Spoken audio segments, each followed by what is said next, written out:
Hello student, this is class 9th science chapter 4 and part 5. In this video we will discuss Bohr's theory, which is also called Bohr atomic model. He was given by Niels Bohr. He actually tried to give his best by covering the drawbacks of Rutherford.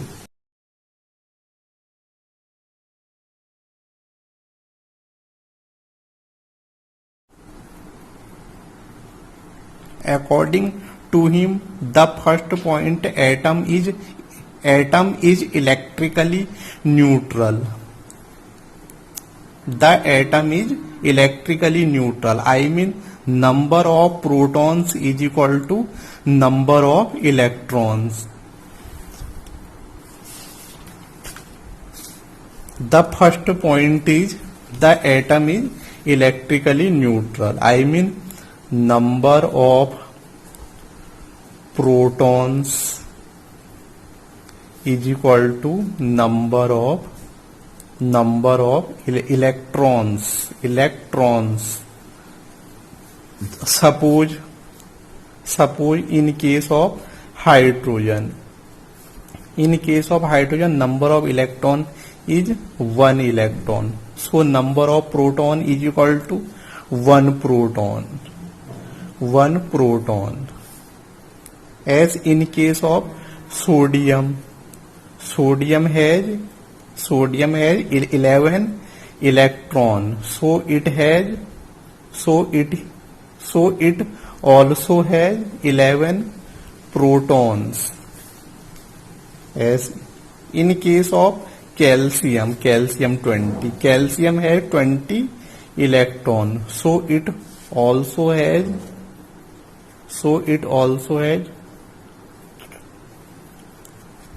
20 proton. Next point, second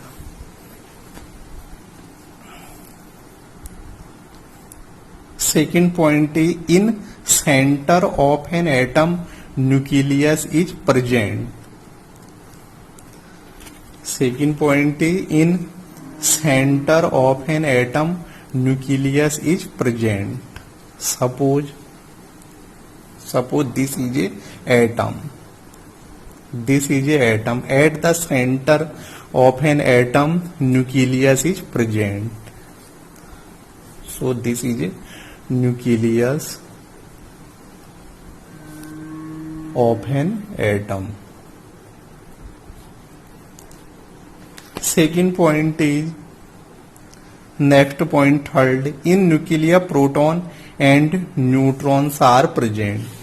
In nucleus protons and neutrons are present. In nucleus protons and neutrons are present. So these are proton and neutrons are present in nucleus. Next point, third,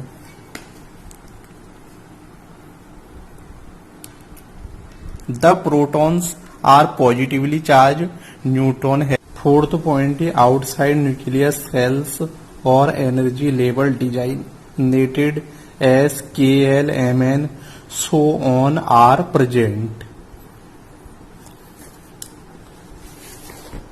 Cells are, suppose the fourth point is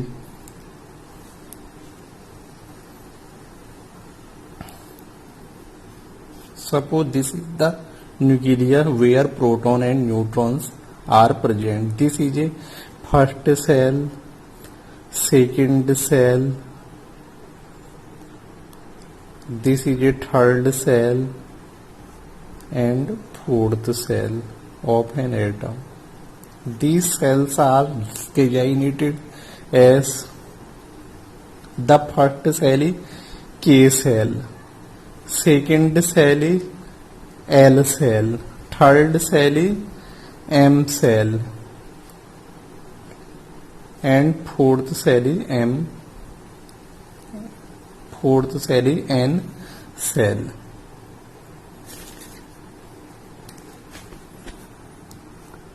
Next point, fifth, in cell electron revolve, they are negatively charged.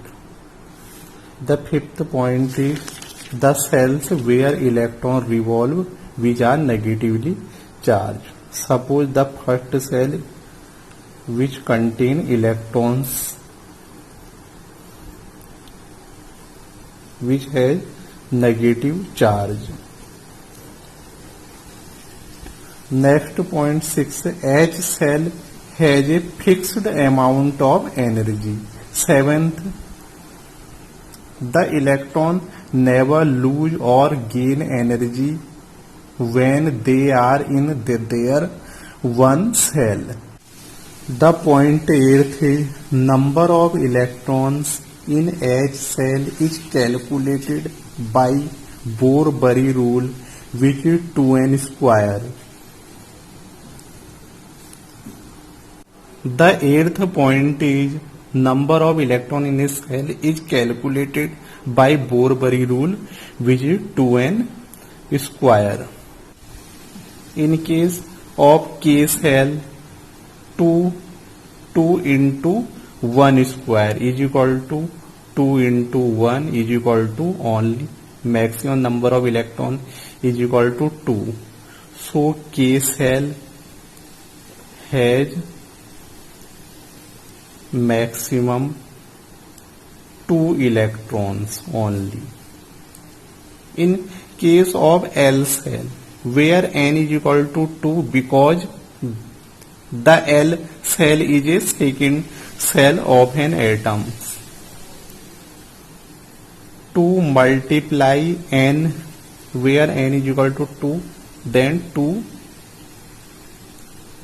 into 2 square is equal to 2 into 4 is equal to 8 electron.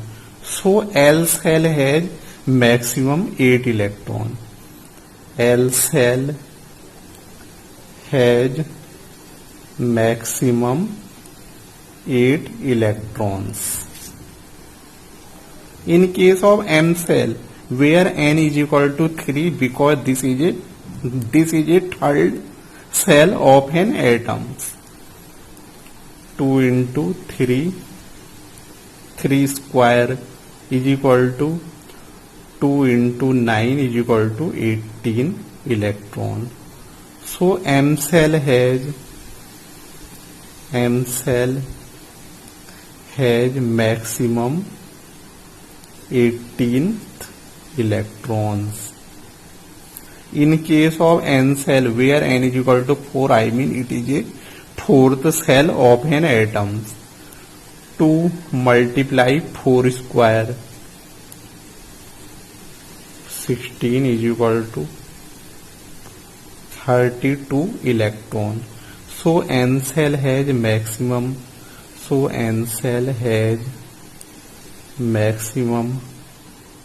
32 electrons.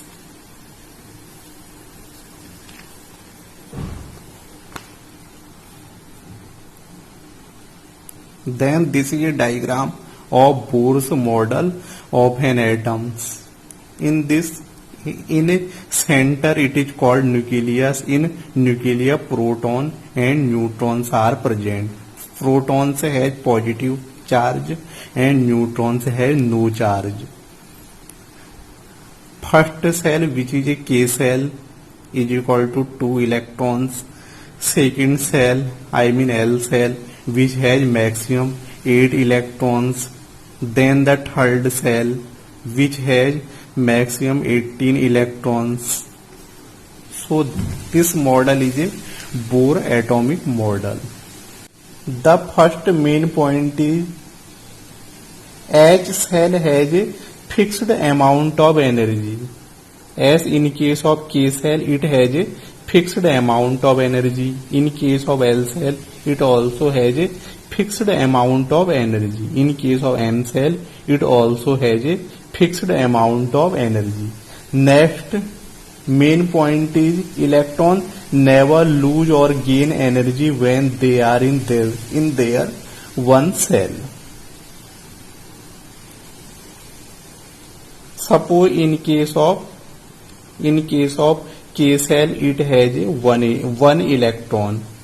So it never lose or gain energy when they revolve in a cell. So they freely revolve in a cell